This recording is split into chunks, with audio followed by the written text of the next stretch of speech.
So this morning, Petey and I had our little excitement when we were drinking our coffee.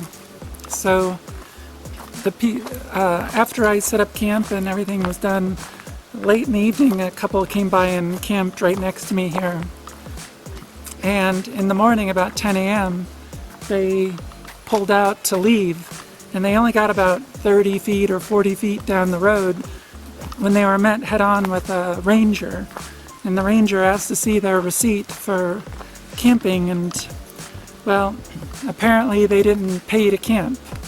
So it was kind of this whole thing, so they sat there for like a good at least 30 minutes, maybe 40 or 45 minutes. But, you know, he asked them if they had firearms and if they had, marijuana.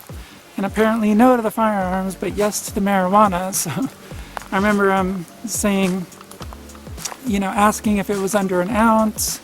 And then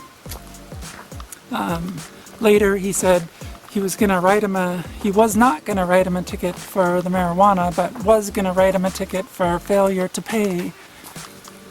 So this campground's only $8. Yeah. If I had known something like that was going to happen, I certainly would have paid for their campsite, but yeah, obviously it's not one of those things you just, hey, we're not going to pay tonight, could you pay for us? Like, yeah, people don't do that. So they're a very young couple, so hopefully it's not a big deal. Yeah. So there's a trail here, this trail right here, and this hooks up to the Lost Coast Trail.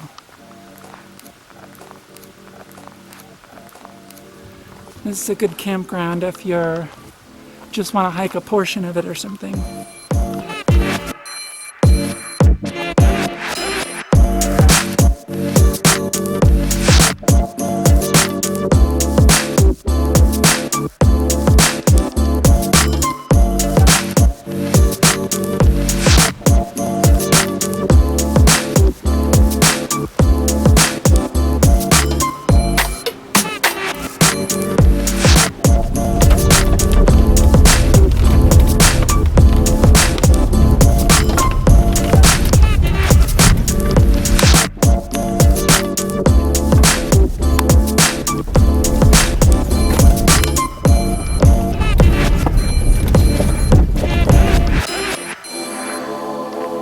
I am at Sinkyone State Park in California here. This is about 9 miles south of where I'm camped, and this is about as rustic as things get. The road here is, for me, it's high clearance vehicle only. It's not necessarily like four-wheel drive, but there are some huge ruts and potholes and things. Yeah, this is quite a road. I'm debating about whether to go, how far down to go. There's a visitor center down there, and some hiking trails and some campgrounds. But gosh, how many people come this far even? This place is just, it's about as rugged as a place gets. It doesn't say how far away things are up there, so it doesn't say like, oh, you're 3.5 miles to a visitor center. It doesn't say anything like that, so I have no idea how far down the visitor center is, but maybe I'll go just a little bit further and look. I don't know. Alright.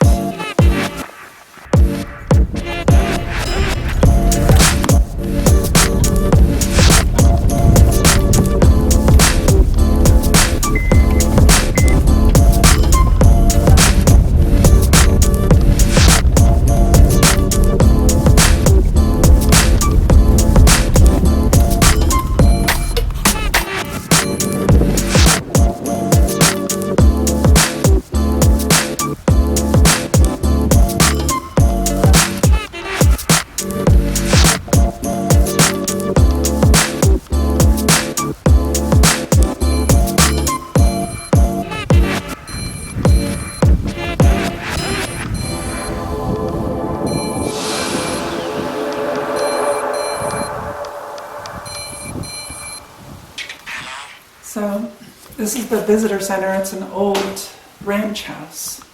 And there's a little like museum of the area with little specimens of animals and things. It's a beautiful, beautiful little house. The camp host lives here, who I just met. And yeah, it looks like a great place to sit down and enjoy this beautiful coast. The coast is beautiful. So, yeah. Yes, stuffed animals right there.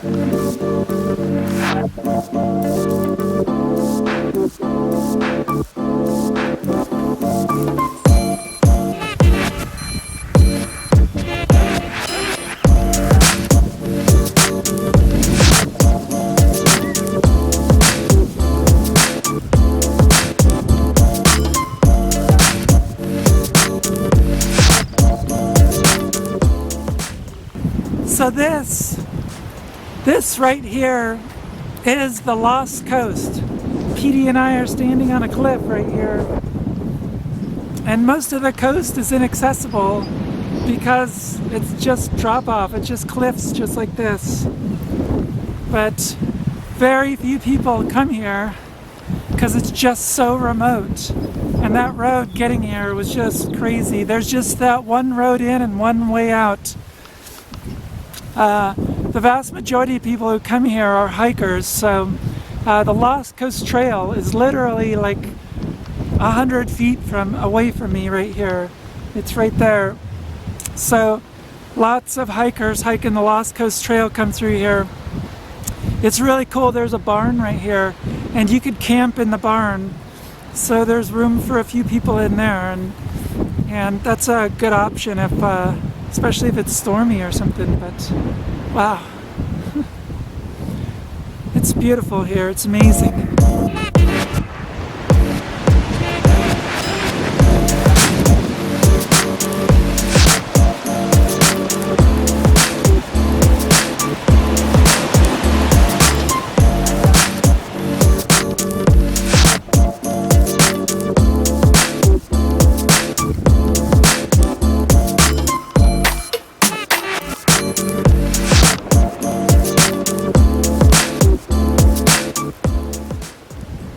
So I thought Petey and I would do a really short hike along the trail here.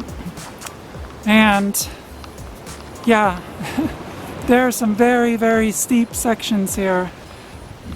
I don't think the camera can quite capture how steep and crazy some of the coastline here is. But it's beautiful. This trail right here is an old road that's no longer maintained.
So finally, we are out on the good road.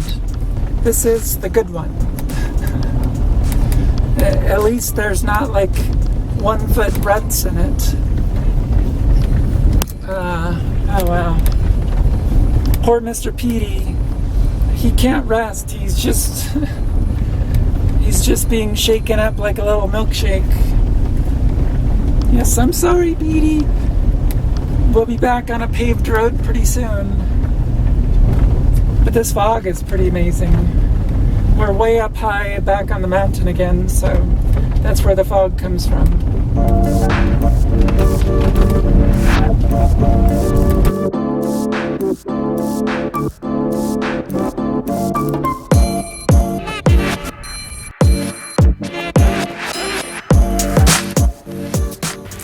I came into Shelter Cove today.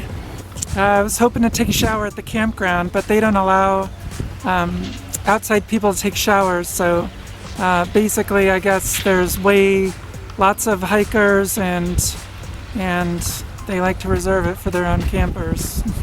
Although today in particular there was very few campers, so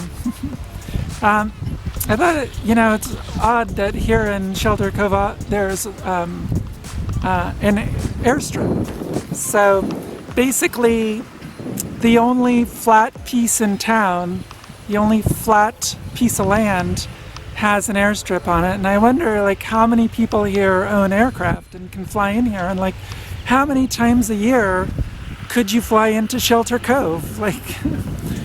Yeah, it's just the weather here is always so foggy and cloudy, and I'm guessing the majority of small craft owners probably fly VFR, visual flight rules only, so you can only fly when you can see. We're going to head back up again in a second, but yeah.